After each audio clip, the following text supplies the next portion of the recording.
Pemirsa, adanya nota kesepahaman antara Direktur Jenderal Mineral dan Batubara Kementerian Energi dan Sumber Daya Mineral dan PT Freeport Indonesia terkait penyesuaian kontrak karya mendapatkan banyak reaksi dari berbagai kalangan. Menurut beberapa anggota DPR dari fraksi PDI Perjuangan, bahwa perjanjian yang dilakukan oleh Kementerian ESDM merugikan kepentingan bangsa Indonesia serta menyimpang dari amanat Trisakti.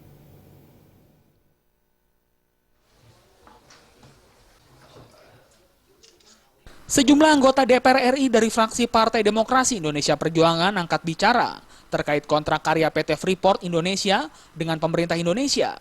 Menurut sejumlah anggota DPR bahwa surat Menteri SDM perihal permohonan perpanjangan operasi PT Freeport Indonesia di wilayah Papua merupakan tindakan gagal paham dan merugikan kepentingan bangsa Indonesia, serta menyimpang dari amanat Trisakti. Menurut Adiana Pitupulu, salah satu anggota fraksi PDI Perjuangan, pada kondisi objektif dan subjektif saat diberlakukannya Undang-Undang Nomor 1 Tahun 1967 tentang penanaman modal asing dan Undang-Undang Nomor 11 Tahun 1967 tentang ketentuan-ketentuan pokok pertambangan yang mendasari lahirnya kontrak karya antara pemerintah Indonesia dengan PT Freeport sudah tidak relevan dengan situasi saat ini.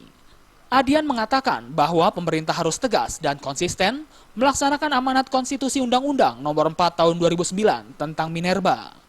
Lebih lanjut, Adian meminta bahwa PT Freeport harus juga tunduk dan patuh terhadap Undang-Undang NKRI.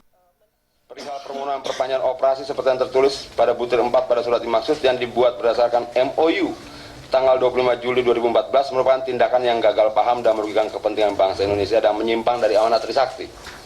Kesimpulan, pemerintah harus tegas dan konsisten melaksanakan amanat konstitusi Undang-Undang Nomor 4 Tahun 2009 tentang Minerba. Kedua, PT Freeport harus tunduk dan patuh terhadap Undang-Undang NKRI. Dalam Undang-Undang Nomor 4 Tahun 2009 bahwa tidak ada lagi perpanjangan kontrak karya bagi para perusahaan yang masih memiliki kontrak karya harus segera diakhiri dan diganti dengan izin yang baru, yakni izin usaha pertambangan dan izin usaha pertambangan khusus. Dari Jakarta, Hamjati dan Adam Irha.